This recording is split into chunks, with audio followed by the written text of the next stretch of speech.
TSPSC conduct చేసేటువంటి Telangana public service commission conduct చేసేటువంటి state service exams అయినటువంటి మీరు గ్రూప్ 1, 2, గ్రూప్ 3 అండ్ గ్రూప్ 4 ఏ ఇతరత్ర ఎగ్జామ్ తీసుకున్నా కూడా మనకు జనరల్ స్టడీస్ సబ్జెక్ట్ అనేది కామన్గా ఉంటుందండి.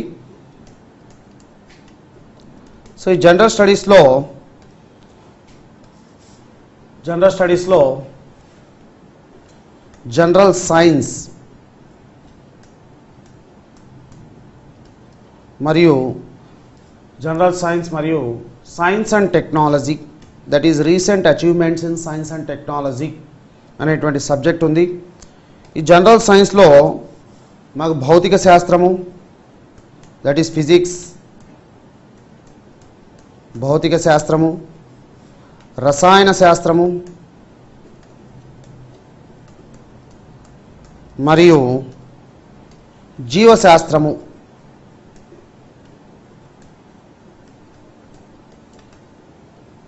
అనేటువంటి భాగాలు ఉన్నాయి. దీంతో పాటుగా ఈ మధ్యకాలంలో భారతదేశం సాధించినటువంటి ప్రగతి, శాస్త్ర సాంకేతిక రంగాల్లో భారతదేశం సాధించినటువంటి ప్రగతి అనేటువంటి అంశాలని కూడా చేర్చడం జరిగింది. ముఖ్యంగా ఈ జీవశాస్త్రం అనేటువంటి విభాగం నుంచి జనరల్ స్టడీస్లో మినిమం 15 క్వశ్చన్లు, మ్యాక్సిమం 20 క్వశ్చన్ల వరకు మనం ఎక్స్పెక్ట్ చేయవచ్చు. సో యావరేజ్గా తీసుకుంటే 12 నుంచి 15 మధ్య వస్తాయి. తర్వాత శాస్త్ర సాంకేతిక రంగాలు అంశాలను కూడా చేర్చుకుంటే 15 నుంచి 20 క్వశ్చన్స్ల వరకు మనము ఈ జనరల్ స్టడీస్ సబ్జెక్ట్లో ఎక్స్పెక్ట్ చేయొచ్చండి. ఓవరాల్ జనరల్ సైన్స్ తీసుకుంటే సో దాదాపుగా 30 నుంచి 40 క్వశ్చన్ల వరకు వచ్చేటువంటి పాసిబిలిటీస్ ఉన్నాయి. సో శాస్త్ర సాంకేతిక అంశాలకు సంబంధించి అవి కూడా చేర్చుకుంటే ఇందులో జనరల్ సైన్స్ నుంచి మనకు 30 నుంచి 40 క్వశ్చన్లు రావడానికి ఛాన్సెస్ ఎక్కువగా ఉందండి. సరే, ప్రస్తుతము మనము జీవశాస్త్రంలో భాగంగా జీర్ణ వ్యవస్థ గురించి ఒకసారి చదువుకుందామండి. సో జీర్ణ వ్యవస్థలో 5 రకాలైనటువంటి శరీర ధర్మ ప్రక్రియలు జరుగుతాయి. ఒకటి అంతఃసరణ,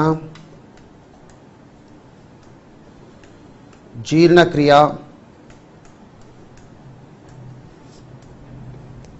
శోషణ, రవాణా మరియు విసర్జన. జీర్ణ వ్యవస్థలో ముఖ్యంగా 5 రకాలైనటువంటి శరీర ధర్మ ప్రక్రియలు జరుగుతాయి. అవి అంతఃసరణ అంటే ఆహార సేకరణ అని అర్థం. ఆహారాన్ని తీసుకోవడానికి వివిధ రకాల జీవులలో ఆహార సేకరణ అనేది వివిధ రకాలుగా ఉంటుంది. ఆహార సేకరణను అంతఃసరణ అని అంటారు. ఇక జీర్ణక్రియ అంటే మనం తీసుకున్నటువంటి సంక్లిష్టమైనటువంటి ఆహార పదార్థాలు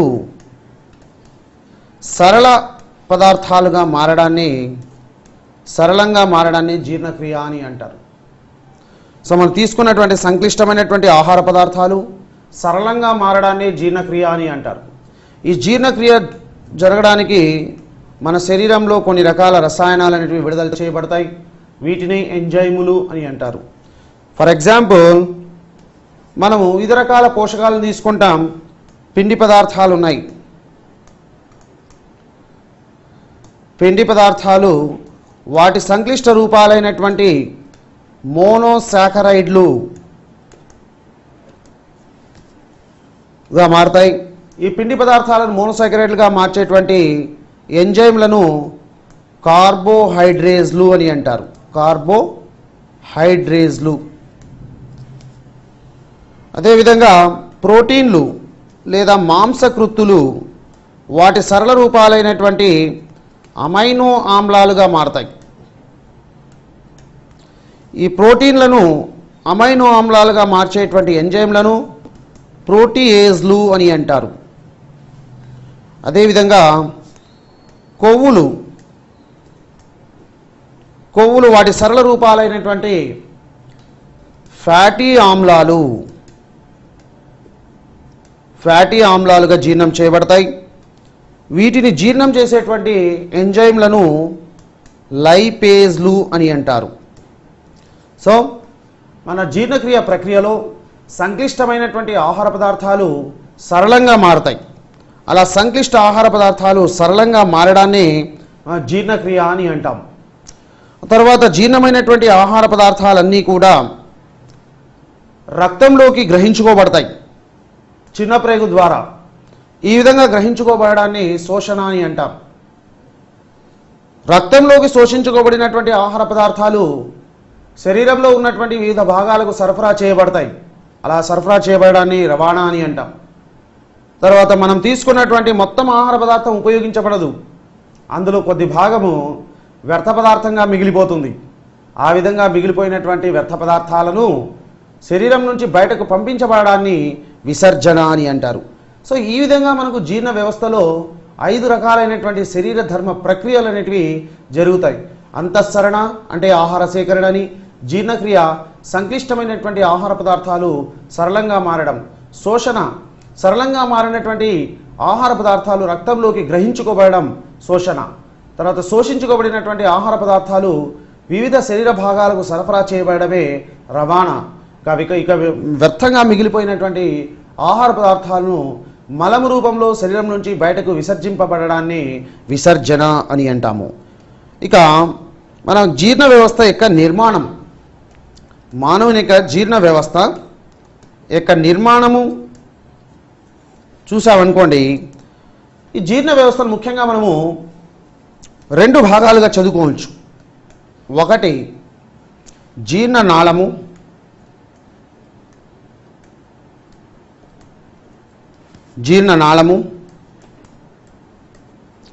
జీర్ణ గ్రంథులు.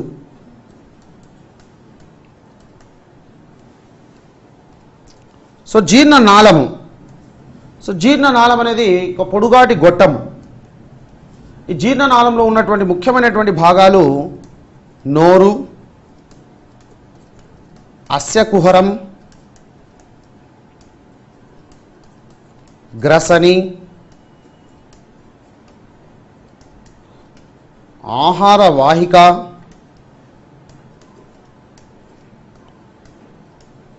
జీర్ణాశయం,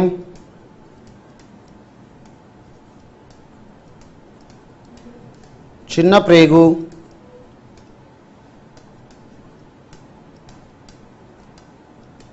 పెద్ద ప్రేగు,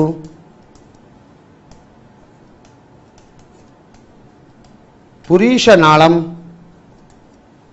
మరియు పాయు.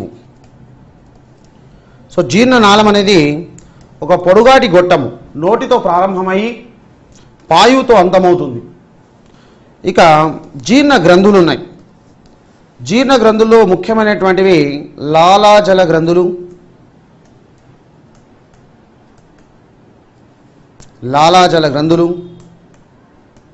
జఠర గ్రంథులు,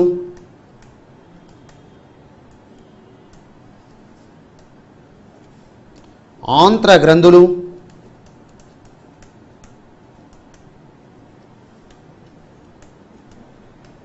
కాలేయము మరియు క్లోమము. ఇవి జీర్ణ వ్యవస్థలో ఉన్నటువంటి ముఖ్యమైనటువంటి భాగాలు. సో జీర్ణ వ్యవస్థను ముఖ్యంగా మనము 2 రకాలుగా చదువుకోవచ్చు. ఒకటి జీర్ణనాళము, జీర్ణ గ్రంథులు. జీర్ణనాళము, ఒకసారి మనము జీర్ణ వ్యవస్థ యొక్క నిర్మాణం చూసామనుకోండి.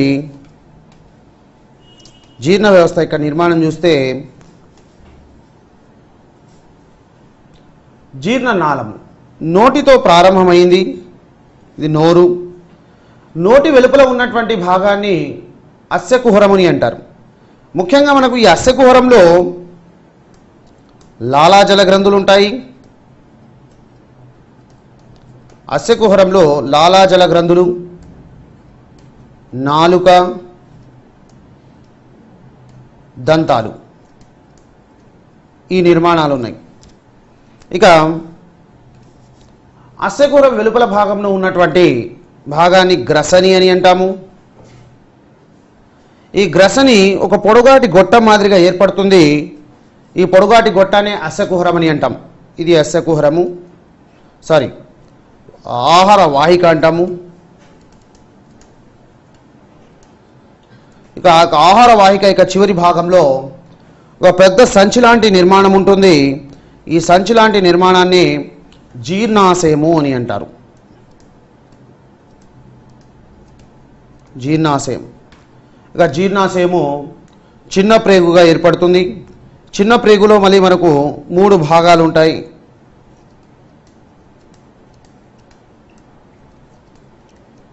చిన్న ప్రేగులో 3 భాగాలు ఉంటాయి. ఒకటి ఆంత్రమూలము, జజునం మరియు శేషాంత్రికం. తర్వాత చూద్దాం దీని గురించి. సో ఇక చిన్న ప్రేగు, పెద్ద ప్రేగు, చిన్న ప్రేగు తర్వాత పెద్ద ప్రేగు పురీషనాళము ఈరోజు పాయువుగా బయటికి వెళ్తుంది. సో ఒక్కొక్క దాని గురించి మనం చూసామనుకోండి. నోరు అనేది ఆహార సేకరణకు ఉపయోగపడుతుంది. ఇక నోటి వెలుపల ఉన్నటువంటి ఖాళీ ప్రదేశాన్ని అస్యకుహరం అని అంటారు. అస్యకుహరం. సో అస్యకుహరంలో 3 భాగాలు ఉన్నాయని చెప్పినాం. ఒకటి నాలుక. ఈ నాలుక అనేది రుచి మొగ్గలను కలిగి ఉంటుంది.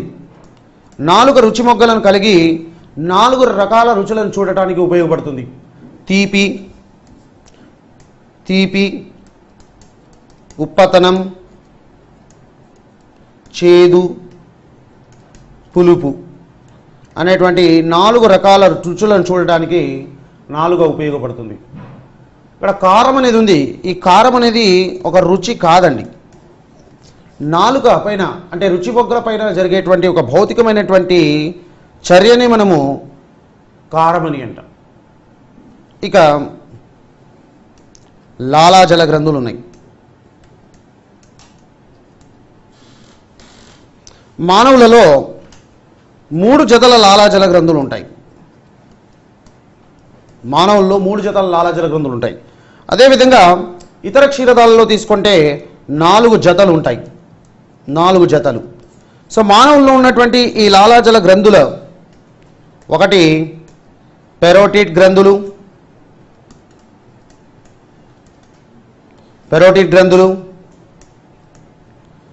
అధోజిఫికా గ్రంథులు మరియు అధోజంబికా గ్రంథులు.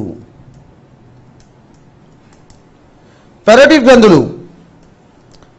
గ్రంథులు చెవులకు దగ్గరగా ఉంటాయి. అధోజిఫికా గ్రంథులు నాలుక కింది భాగంలో ఉంటాయి. అధోజంబికా గ్రంథులు కింది దవడ యొక్క వెనుక భాగంలో ఉంటాయి. ఈ 3 జతల లాలాజల గ్రంథుల నుంచి ప్రతిరోజు లాలాజలం అనేటువంటి జీర్ణ రసం విడుదల చేయబడుతుంది.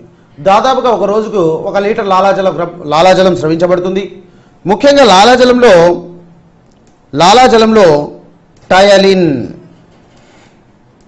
టయలిన్ అనేటువంటి జీర్ణ ఎంజైమ్ ఉంటుంది. ఇది ఇంపార్టెంట్. సో లాలాజలంలో ఉన్నటువంటి ముఖ్యమైనటువంటి ఎంజైమ్ ఏదంటే టయలిన్. ఈ టయలిన్ ఎంజైమ్ మనం తీసుకున్నటువంటి ఆహార పదార్థాల్లోని పిండి పదార్థాలను అంటే పిండి పదార్థాలను మాల్టోస్ చక్కెరలుగా జీర్ణం చేస్తుంది. తర్వాత మనం దంతాలతో నెమరు వేసినటువంటి ఆహార పదార్థము లాలాజలంతో కలిసి ఒక ముద్ద లాంటి నిర్మాణం ఏర్పడుతుంది. ఆ ముద్దనే బోలస్ అని అంటారు. ఇక దంతాల గురించి చూసామంటే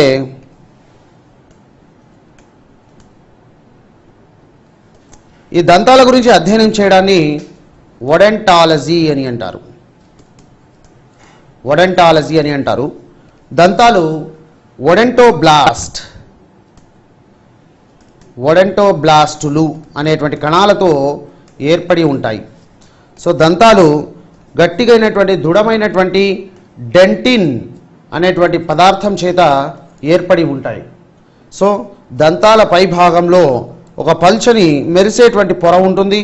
ఆ మెరిసేటువంటి పొరనే మనము పింగాణి అని అంటారు. ఈ పింగాణి దీన్ని ఎనామెల్ అని అంటాము. సో మానవ శరీరంలో అతి దృఢమైనటువంటి పదార్థం ఏది అంటే పింగాణి.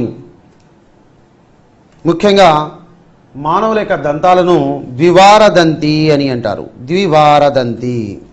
ద్వివారదంతి అంటే మానవుల్లో దంతాలు రెండు సార్లు ఏర్పడతాయి. ఒకటి పాలదంతాలు, రెండు శాశ్వత దంతాలు. సో మొత్తం పాలదంతాల సంఖ్య 20 ఉంటుంది, శాశ్వత దంతాల సంఖ్య 32 ఉంటుంది. ఈ పాలదంతాలు దాదాపుగా 6 నుంచి 9 నెలల కాలంలో ప్రారంభమయ్యి 10 నుంచి 12 సంవత్సరాల వయసులో ఊడిపోతాయి. ఆ తర్వాత వచ్చినటువంటి దంతాలు శాశ్వత దంతాలు. సో మొత్తంగా 32 దంతాలు ఉంటాయి. సో ఇక్కడ క్వశ్చన్ గుర్తుపెట్టుకోవాల్సిన పాయింట్ ఏంటంటే, సో మానవుల్లో 2 సార్లు ఏర్పడేటువంటి దంతాల సంఖ్య ఎంత అంటే 20. సో పాలదంతాలు 20, శాశ్వత దంతాలు 20, 2 సార్లు ఏర్పడతాయి. ఇక